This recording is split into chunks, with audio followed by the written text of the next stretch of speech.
Bonjour, chers auditeurs. Bienvenue à la leçon de l'École du sabbat. Mon nom, c'est Joël. J'ai avec moi Michael et Georges. Alors, on vous souhaite la bienvenue pour la leçon numéro 11, Arrêter et juger. Donc, avant de commencer, inclinons la tête pour une prière. Prions. Seigneur, nous voulons te remercier de nous donner encore une fois l'occasion de pouvoir partager ta parole. Nous voulons te dire merci de nous accorder ton Esprit Saint pour que nous puissions, Seigneur, comprendre ce que tu as à nous dire.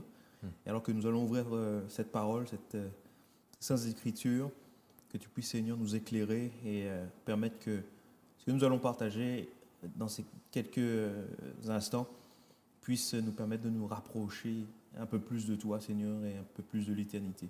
Alors, guide-nous, éclaire également toutes celles et ceux qui nous écoutent et nous regardent, que tu puisses leur accorder une bénédiction particulière, Seigneur, et c'est au nom de Jésus-Christ que nous t'adressons cette prière et pour ta gloire. Amen. Amen. Arrêter et juger. Alors, on avait comme verset à mémoriser cette prière où Jésus avait demandé à son Père, « Abba, Père, tout est possible pour toi. Éloigne de moi cette coupe.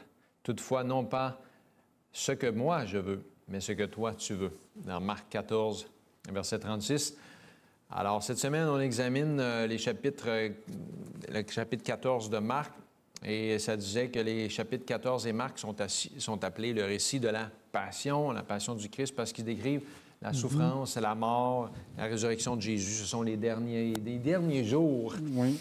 Et c'est intéressant parce que ça disait que les 6 derniers chapitres de Marc couvrent seulement ces quelques jours-là. Ouais. Ça se déroule tout jeudi, vendredi et jusqu'à dimanche, c'est tout. Alors, la mort de Jésus aura lieu le vendredi, sa résurrection finalement le dimanche. C'est un peu drôle, hein, parce qu'on prend ça pour acquis, mais je ne sais pas si vous savez, il y a des mouvements en ce moment dans l'Église, des gens qui disent que finalement, il serait mort un mercredi, etc. J'ai de la misère à comprendre, pourtant, la Bible est assez claire, mais on va voir dans la leçon qu'on le sait à peu près comment ça s'est déroulé. Et donc, cette semaine, on se concentre vraiment sur quelques histoires, toujours les récits en sandwich. Oui. Et on voit que là, Jésus est arrêté, on a la scène dans Gethsémani, on parle un peu de Judas, et on va essayer de tirer des leçons pour appliquer, pour essayer de mieux comprendre ce que Jésus voulait enseigner, bien sûr, et ce que nous, on peut apprendre aujourd'hui. Alors, on va commencer avec Michael. Oui.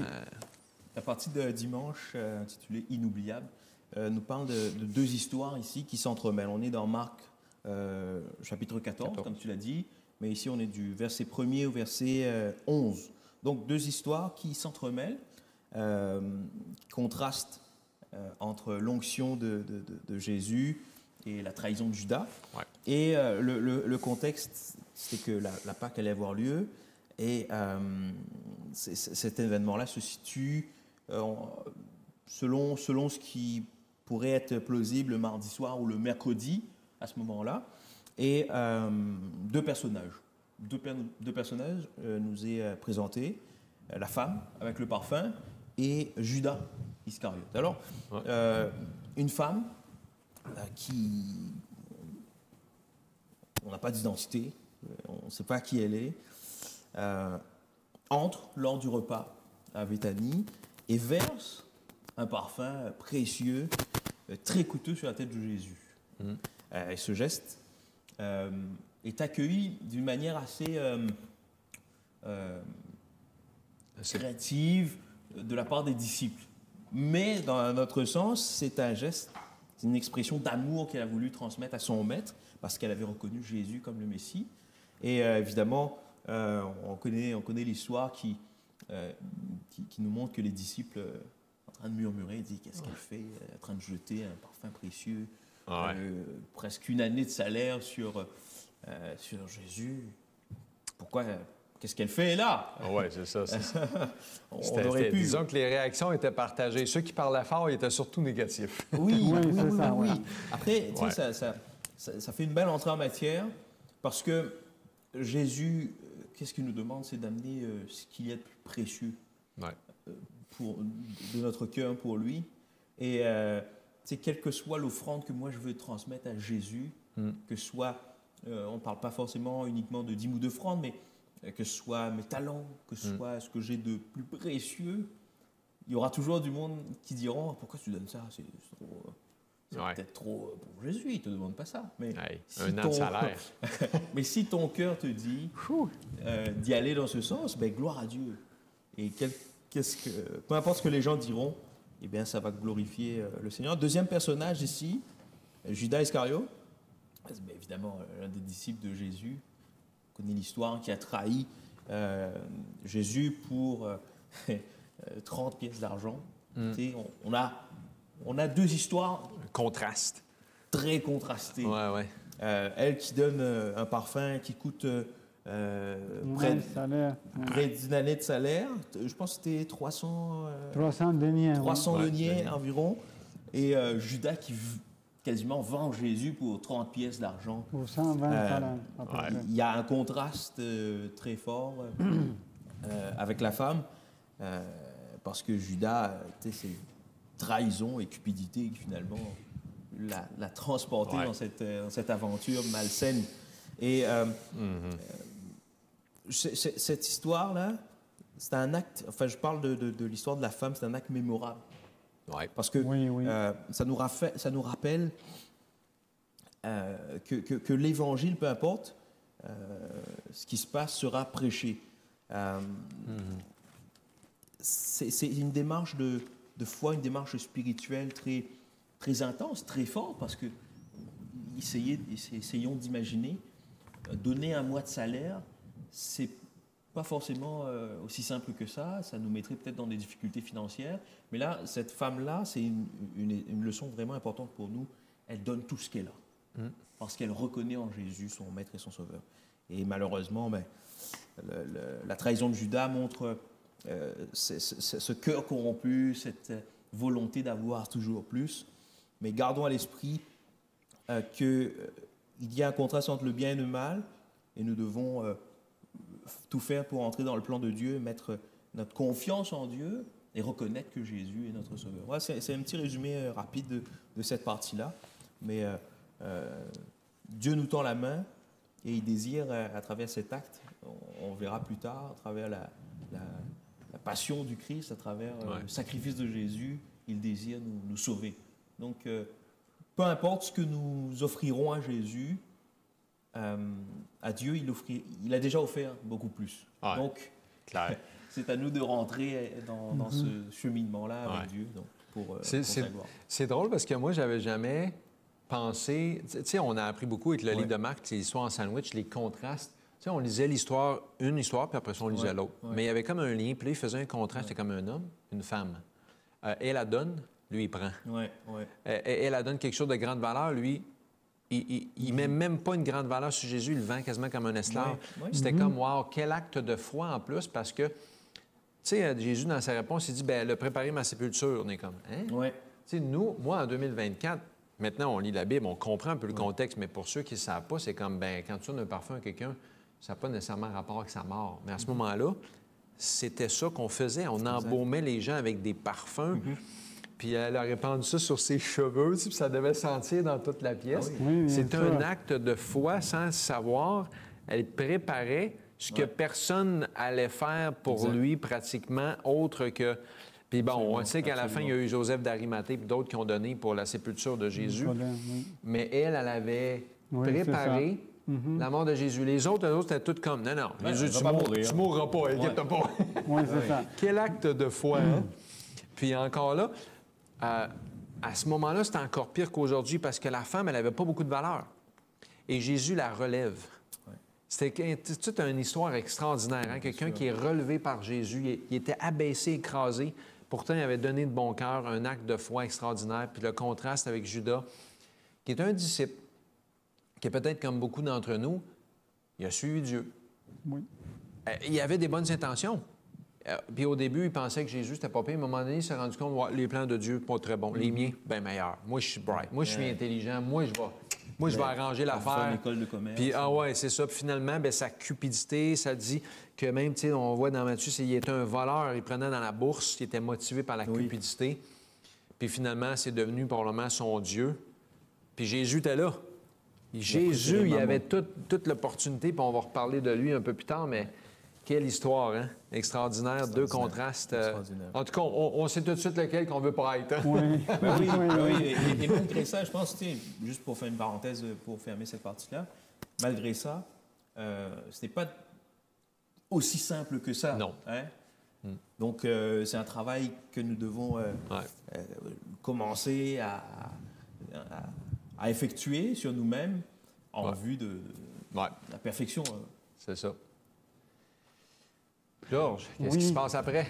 Maintenant, on est rendu à la Sainte-Seine. Sainte-Sainte, ouais. Et c'est très intéressant parce que pour les Juifs, le moment de la Pâque, ça a été très mémorable, ça a été Très. spécial. Ouais. Puis il y avait beaucoup de révérence pour cet acte parce que ça a été un rappel de la puissance qui a été développée dans l'Égypte. Ouais. Puis une nation qui a été soumise, une nation petite, assumie pour une grande puissance. On sait que c'est la puissance mondiale au moment présent de cette histoire. Puis Jésus, Dieu avait ce miracle, il est intervenu, et la dernière fléau qui Délivré, est tombée sur les Égyptiens, c'est la mort des premiers-nés. Et c'est là que naît cette fête, que c'est très commémoratif parce que la libération de l'esclavage. Mais aussi, c'était la représentation de ce qui va venir pour l'humanité en entière par la mort de Jésus. Puis, ce que c'est intéressant dans le chapitre 14, on ne peut pas rentrer dans tous les détails, mais ça ne mentionne pas un agneau tel, Ben non, réel, en vide couleur, un petit animal, non? c'est ça. Ça ne mentionne pas. Pourquoi? Parce que c'est Jésus qui prend place dans cette histoire, dans cette scène. Ouais. Puis quelque chose d'intéressant, c'est qu'il fait une transition dans une tradition, que c'est très important et que ça devient mémorable pour nous. Ouais. Puis je voulais que nous pouvons lire Exode 24, 8, parce que ça dit Moïse prit le sang et il le répandit sur le peuple en disant voici le sang de l'alliance que l'Éternel a fait avec vous selon toutes ses paroles. Ça en parlant de la Pâque. Mais maintenant, il n'y avait pas d'animal, comme on a dit, il n'y avait pas d'animal, mais Jésus prend une coupe, il dit voici la nouvelle sang de l'alliance. Ça c'est la nouvelle. Il va dire ça c'est mon sang et ça c'est mon corps qui va être pour beaucoup le salut. On peut être vraiment content de voir comment le plan de salut de l'Éternel s'est accompli. Parce que c'est beaucoup de années qui se sont écoulées depuis la délivrance de l'Égypte jusqu'à ce moment. Puis c'est un moment précis aussi parce que Daniel, il avait prédit ce moment de sacrifice, de transition aussi, définir le sacrifice, parce que ça va être maintenant Jésus qui va être sacrifié. Puis on est établi maintenant par Jésus directement cette rite mémorable de la Sainte Sainte. Puis il a dit, prenez ça parce que ça c'est mon sang et mon corps, qui est la sang qui est versée, et mon corps qui va être ébranlé pour tout le monde. Puis on est content de voir comment Jésus a accompli cette prophétie. Et on est invité aujourd'hui aussi à participer de Saint Saint et d'annoncer que Jésus va revenir. Ouais. Que la mort de Jésus est toujours valide et qui va nous sauver et qui va faire la délivrance finale du péché. Parce qu'au début, la Pâque, il avait marqué la délivrance de l'esclavage de l'Égypte. Mais maintenant, la Sainte Seine symbolise qu'on va être délivré du péché pour complet. C'est ça. Oui, c'est ça qu'on pourrait dire. Si vous voulez ajouter quelque chose de plus. C'est intéressant parce que je me souviens que ça, c'était à 9 heures. À un moment donné, j'avais étudié. C'était comme, bien là, est-ce qu'on devrait encore faire les fêtes cérémonielles? Pourquoi pas? Etc. Alors, Jésus prend une des fêtes les plus importantes. Puis, c'était la Pâque, c'était aussi avec la fête des pains sans levain. Ça commençait le jeudi soir. Puis, il leur avait dit d'avance, préparer la Pâque. Puis, il leur avait dit quoi faire, préparer la chambre haute, mais il leur a jamais dit de prendre un agneau. Puis, eux autres, ils devaient se dire, bien, Jésus, il parle à mémoire certain, parce que toute notre vie, on a fait la Pâque avec l'agneau. Avec l'agneau, il fallait qu'il mange en plus à telle heure, puis qu'il mange au complet. Puis il y avait toutes sortes de rites à observer. Fait que Jésus, s'il aurait voulu qu'on continue à observer la Pâque jusqu'à aujourd'hui, il aurait continué à la faire exactement comme elle a toujours été faite. Mais à partir de ce moment-là, Jésus change tout. Parce qu'il dit, maintenant, vous ne ferez plus la Pâque comme ça. Alors, ça donnerait rien pour nous d'essayer de prendre un agneau, manger un agneau, faire l'affaire avec des chandelles, tout. Non, Jésus a dit, prenez le pain sans levain, c'est mon corps. Puis le vin, c'est mon sang. Oui, c'est Puis, ça. tu sais, c'était tellement clair. Il a fait ça avec ses disciples. Puis c'était toute une scène extraordinaire où il va même laver leurs pieds, commence par laver leurs pieds. Puis là encore, c'était comme eux autres, le serviteur qui va laver les pieds, il est où? Tout à coup, c'est comme, non, Père. Là, tu sais, puis là, même Pierre, c'est toute une scène, c'est quelque chose d'extraordinaire où Jésus va montrer qu'est-ce qu'il veut qu'on fasse à partir de maintenant. Il donne le ton un peu voyons, une cérémonie qui est importante pour rappeler ce que lui voulait faire. Le service, puis de se donner pour la vie éternelle, pour la victoire sur le péché, Oui, à c'est l'abolir, nous délivrer du péché. Une chose qu'on célèbre et qu'on fait encore jusqu'à aujourd'hui, Oui, c'est ça. 2, 3, 4 fois par année. Pourquoi pas à chaque sabbat? Bien, c'est pas un problème. C'est juste que peut-être ça demande une certaine logistique. Puis on le fait assez régulièrement pour se remémorer ce que Jésus a fait pour nous. C'est pas du cannibalisme, hein? C'est pas, on mange pas vraiment son corps. Non, on ne croit pas que c'est comme... c'est une figure, c'est représentatif. Comment ça s'appelle dans l'Église catholique? On croit pas que la transsubstantiation. On ne croit pas qu'on transforme le pain en corps de Jésus. On ne fait pas mourir à chaque fois. Mais on comprend ce que Jésus a mis en place. Puis... Oui, c'est ce que je voulais dire juste en dernier. On ne voit pas maintenant aujourd'hui la délivrance du péché parce qu'on continue à être. Mais tel qu'était promis dans Daniel qu'un jour, le Messie en personne, il va venir, et c'est ça qui était arrivé. Le Messie est venu, il est mort, il a établi la Sainte Seine. Il a dit en plus, faites ça jusqu'à ce que je revienne. Et c'est ça que nous attendons. Et on sait avec assurance que ce jour va arriver et on va être délivré pour toujours du péché. Amen. Ah ouais, c'est une promesse extraordinaire. Puis là, on se retrouvait ensuite à Gethsémani où, tu sais, Jésus, là, c'est tout de suite après le repas du jeudi soir. Il sort de la Sainte Seine. Je disais des commentaires super intéressants dans Jésus-Christ où là, il y avait eu beaucoup de discussions, beaucoup de conversations animées. Mais là, tout à coup, les disciples, ils disent, Jésus est bizarre. Il devient silencieux.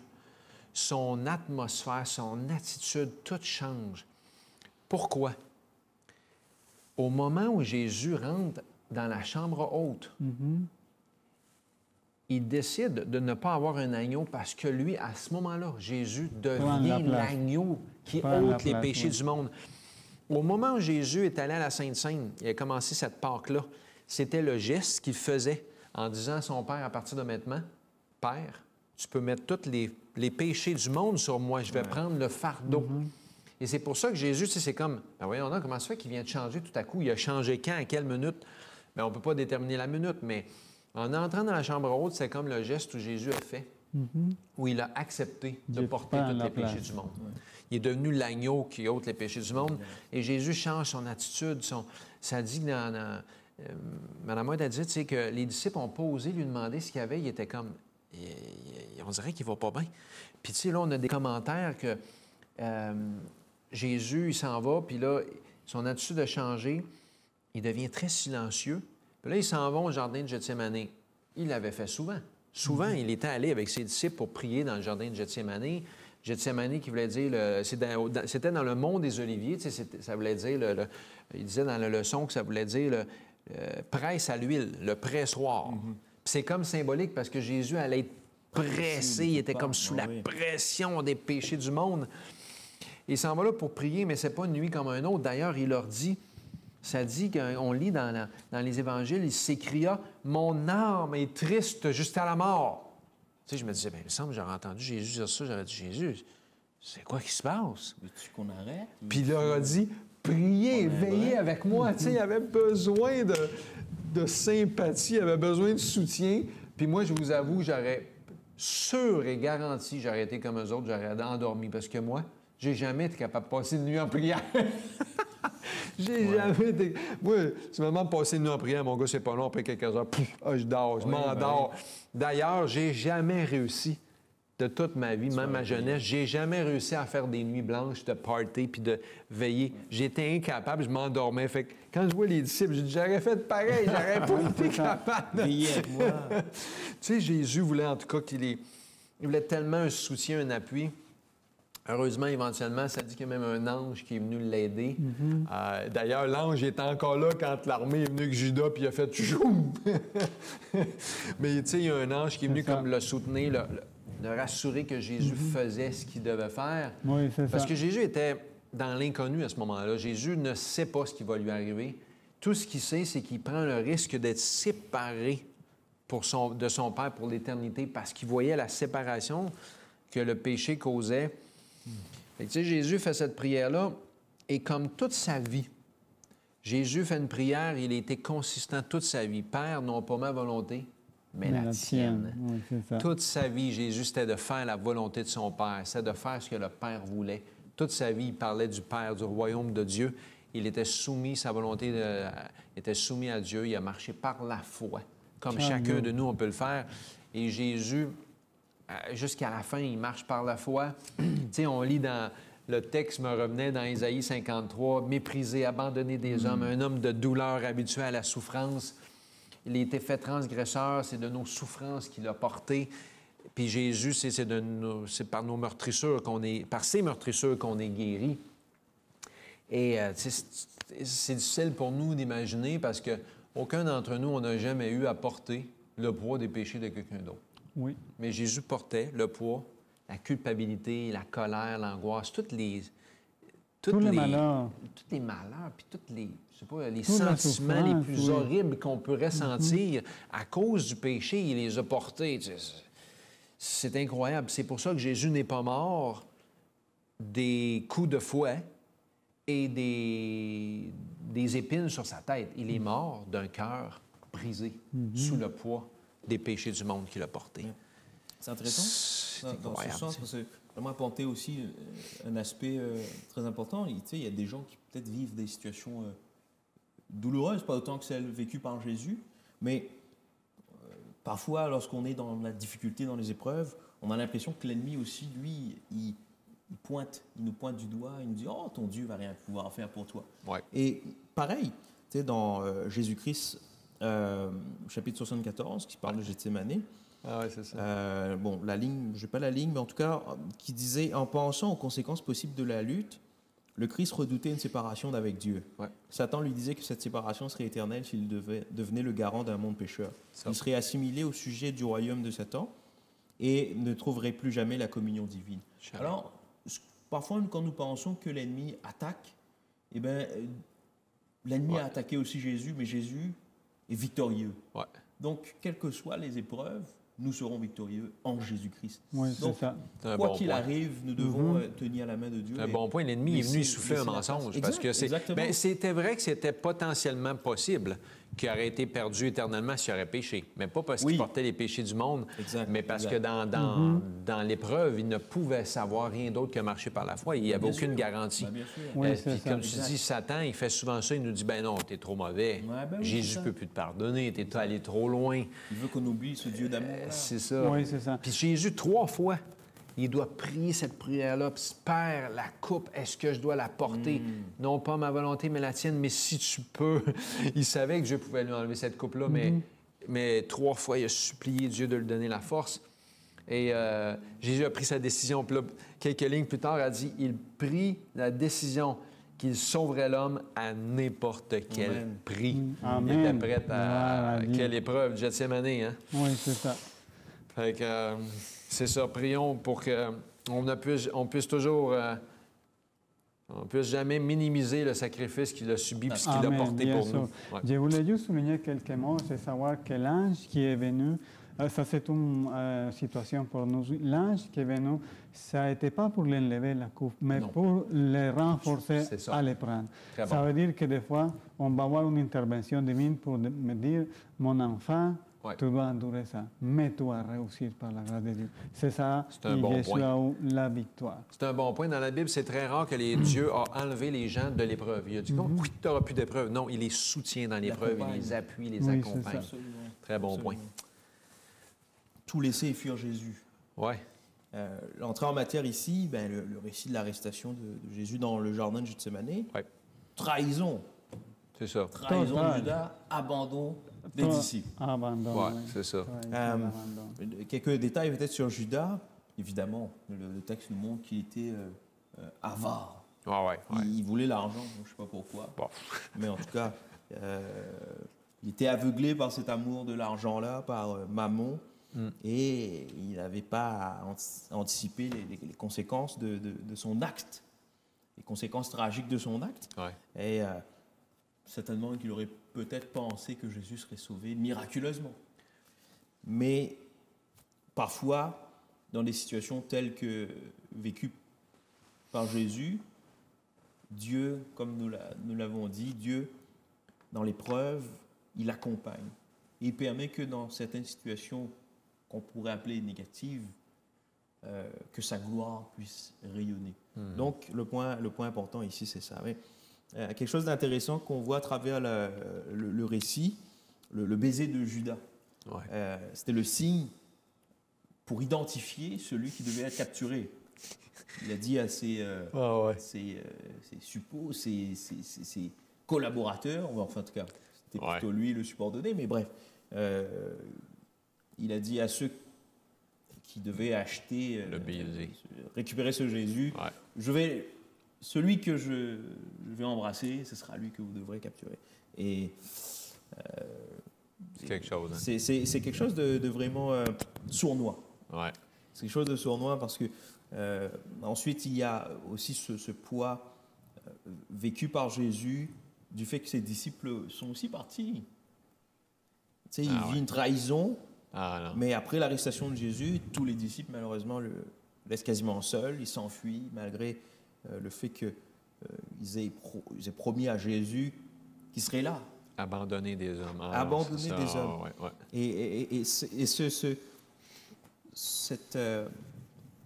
départ, le départ de ses disciples, la fuite des disciples montre finalement très bien, souligne le fait que la faiblesse humaine, c'est quelque chose de terrible. Parce que, tu sais, à la moindre épreuve, qu'on ne se tienne pas debout pour dire « Ah, c'est mon Jésus, c'est mon maître, je ne partirai pas », ça nous remet les idées en place. Et les disciples eux-mêmes, ils ont compris que « Ah, mais qu'est-ce qu'on a fait là? On a abandonné Jésus, on a abandonné notre maître. » Il y a aussi ce jeune homme, je paraphrase, ce jeune homme qui fuit, ce jeune homme nu, on est dans Marc 14, 43, 52. C'est 51, oui. Un jeune homme le suivait, n'ayant sur le corps qu'un drap. On se saisit de lui, mais lâcha son vêtement, se sauva tout nu. Il se sauva tout nu.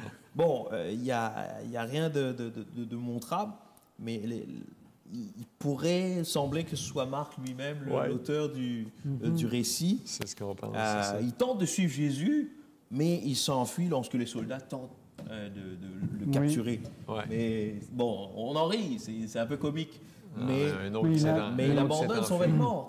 Ça nous montre, c'est un symbole de l'abandon total de Jésus par ses proches. Et c'est dommage. Bon, c'est vrai que lorsqu'on fait on met cette histoire en lumière, on pourrait se dire, est-ce que moi aussi j'aurais pas réagi pareil?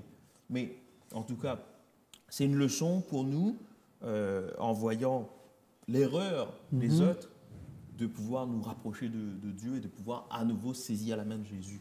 Oui, je voulais juste souligner quelque chose en parlant de ce verset. On voit ici ce jeune homme qui essaie de suivre Jésus, mais on doit se mettre à sa place parce que c'est quoi qui était arrivé? Il voulait suivre Jésus, mais quand il est parti sans rien. Il est parti tout nu. S'il voulait rester avec Jésus, il voulait rester avec ce peu qu'il avait. Ça, ce qui nous montre, c'est que la faiblesse humaine est là. Et si on s'éloigne parce que les problèmes sont là, on va partir sans rien.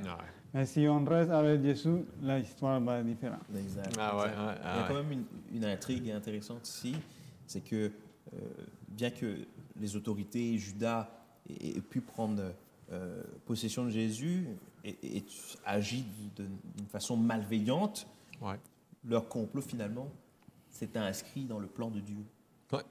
Ça ne justifie pas l'affaire. Extraordinaire. Ça ne justifie pas l'affaire. Non, c'est ça. Mais cette superposition des faits montre qu'il y a quand même la main de Dieu. Oui. Donc, même dans dans les ténèbres, même, Ouais. Même dans la difficulté, trahison. Le Seigneur peut faire des choses merveilleuses. Ouais. Donc, ça serait ça pour cette partie. Ouais. Alors, après ça, qu'est-ce qui se passe avec les disciples de Jésus? Qui es-tu? On arrive à ce point de l'histoire très intéressant. Puis, de façon spéciale, bien sûr que cette histoire pour nous c'est très important parce que c'est le sacrifice de Jésus, c'est l'exemple qu'il lui a donné, c'est cette position qu'il a prise, cette attitude de se soumettre complètement à la volonté du Père, comme vous avez dit tantôt. Depuis le Gethsemane, il a pris cette décision, je vais sauver l'humanité, n'importe à quel prix, n'importe à quel risque, même n'importe à quel risque. On voit un Jésus serein, tranquille. Il prend complètement soin de la situation. Il ne se laisse pas prendre parce que c'est terrible ce qu'on peut lire. Les gens, ils l'ont même craché, ils l'ont chié. Il ne pourrait pas faire plus de mal à Jésus pour le faire perdre cette tranquillité, cette paix, pardon, cette communion qu'il avait avec le Père Céleste. Puis, on va contraster aussi la place que nous, comme on décide, on prend des fois avec nous, Jésus, avec notre Dieu. Parce que les disciples, ils avaient vu ce Jésus dire « Lazare, lève-toi », puis Lazare avait sorti du tombeau. Il avait vécu avec Jésus les expériences les plus chères pour sa vie. Mais maintenant, quand la preuve la plus dure est arrivée à sa vie, personne n'était pas prêt. Oui, c'est ça. Tout le monde est parti. Mais comme tu dis, il avait ressuscité Lazare, mais là, il semblait comme un peu impuissant. Oui, c'était quand c'est même spécial, mais c'était dans le plan de Dieu. Bien sûr. oui, c'est ça. Mais il y a plein de choses qu'on pourrait attirer et qu'on doit réfléchir, mais malheureusement, le temps ne nous permet pas. Mais c'est pour ça qu'on doit continuer à étudier la parole de Dieu chaque jour. Mais ce que je voulais souligner dans cet instant qui nous reste, c'est savoir que Pierre, il avait reçu une prophétie de Jésus en lui disant « Pierre, tu vas me nier aujourd'hui ». Et Pierre dit « Non, non, non, ça c'est pas possible parce que je me connais, je suis fort, je suis courageux. » Pas moi. Oui, oui, c'est pas moi. Peut-être les autres, mais pas moi. Ah, c'est ça. Puis ça, c'est une réflexion qui nous doit vraiment prendre à cœur à nous et on doit nous mettre à la place parce que dans notre foi, on dit non, je vais rester fidèle, je ne vais pas me laisser détourner de ma foi, je vais défendre ma foi, je vais prendre soin de ma famille, je vais faire ça, je vais faire là. C'est normal. Mais c'est normal qu'on dise ça, mais il faut nous retrouver à la place de Pierre. Après, on voit un Pierre qui se met même à dire des mauvaises paroles pour ne pas paraître Oui, il blasphème. Non, non, oui, non. il blasphème. Pas partie d'eux autres. Moi, je les connais pas. Mais c'est quand même intéressant cette étude-là parce que ça nous montre à nous, croyants, que on est vulnérable face au péché, qu'on n'a pas le choix de demander la grâce de Dieu pour rester... L'esprit bien disposé, mais la chair est faible. Jésus Absolument. nous avait dit, tu sais. Rester fidèle même dans C'est bon l'adversité. quand on l'admet, on admet qu'on a besoin de Dieu. C'est mieux que de C'est là penser que Dieu qu'on est agit. invincible. C'est là que Dieu agit. Hein. Oui, c'est ça. Ce n'est pas la question de mettre la faute sur la trahison de Pierre. Ce n'est pas quelque chose de louable non plus. Mais c'est pour dire, Jésus, il avait prophétisé ça. Ouais. Et au moment que ça était arrivé, le regard de Jésus était là pour Pierre, mais pas pour le condamner, mais pour avoir pitié de Pierre, pour ce regard d'amour et de dire, je te soutiens, même maintenant, dans ta trahison. Et ça, c'est tellement incroyable parce que ça, c'est le Dieu que nous avons. C'est un Dieu qui nous tient la main, même quand on est en train de le trahir, même quand on est en train de faire des affaires pour essayer pas paraître un chrétien, qu'on n'essaye pas être différent. On voulait être comme les autres. Parce qu'on ne voulait pas que les gens nous disent « Ah, tu es chrétien, non? Tu vas à l'église chaque sabbat, non? » Non, on voulait faire différent. Mais on voit c'est Jésus qui nous tient la main. Puis, mais aussi, la réflexion, c'est Dieu nous connaît tellement à un point que même nous-mêmes, on ne se connaît pas comme ça. C'est pour ça que Jésus avait dit à mon Pierre, tu vas, avant que les coqs chantent 2 fois, tu vas avoir mené 3 fois. Puis c'est ça qui était accompli. Mais on voit un Jésus qui a aussi pas jamais perdu la connaissance que lui était le Fils de Dieu et qu'un jour, ils vont le voir. Ça, c'est pour nous aussi savoir que même si on doit passer par des épreuves difficiles, on doit nous rappeler que c'est l'éternité qui nous attend. Que ça soit notre Dieu qui va venir dans le ciel nous sauver et que nous vivrons cette éternité avec lui.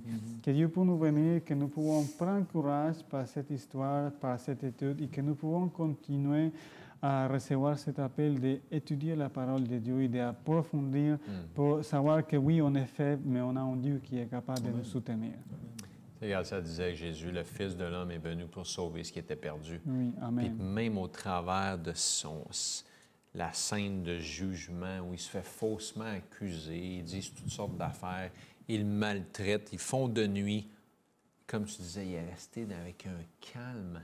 Non seulement un calme, parce que, tu sais, il y a comme plusieurs attitudes qu'on peut adopter. C'est l'attitude que, attends une minute, quand je vais pouvoir t'apprendre par en arrière, t'es mort. L'attitude de vengeance. Mais pour avoir une attitude de quelqu'un qui dit, bon, ben, ils sont des méchants malades, ils sont fous, ils sont possédés, bien, j'ai hâte qu'ils périssent en enfer. Tu sais, je veux dire, sans avoir une haine, il y a des gens qui, sous le vengeance, je dis, ben, tu sais, ils me vont. Mais Jésus, c'était pas ça. Ouais. Tout le long, il essayait de les toucher, il leur disait, non, j'ai toujours fait les choses comme il faut. Puis Jésus, ça paraissait dans qui il était, la gloire, la divinité, malgré qu'il était humain. Mais il avait un calme, non seulement ça, mais il y avait un amour pour ses ennemis tout le long. Puis je pense qu'il y en avait plusieurs là-dedans qui savaient que ce qu'il faisait, c'était mal. Puis tu sais, je me suis souvent senti à la place de Pierre, moi, puis je me souviens plein de fois où j'avais des occasions de dire que j'étais chrétien, puis j'ai pas osé le dire. Puis j'étais comme, man, j'étais poule mouillée. J'ai eu tous dans le même bateau. Ah ouais, tu sais, tellement de fois, je me disais, Seigneur, j'ai comme... C'était une occasion. J'avais pas de guts. Je m'excuse, j'ai manqué une occasion. Mais Jésus ne nous abandonne jamais. Il va toujours nous rappeler.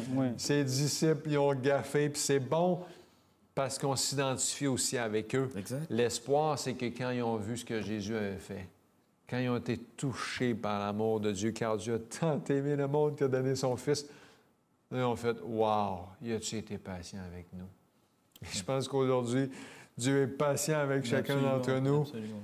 Puis, l'amour de Dieu a fait qu'on puisse avoir la parole aujourd'hui. C'est ça. On a ça, puis on peut l'étudier. C'est pas vain.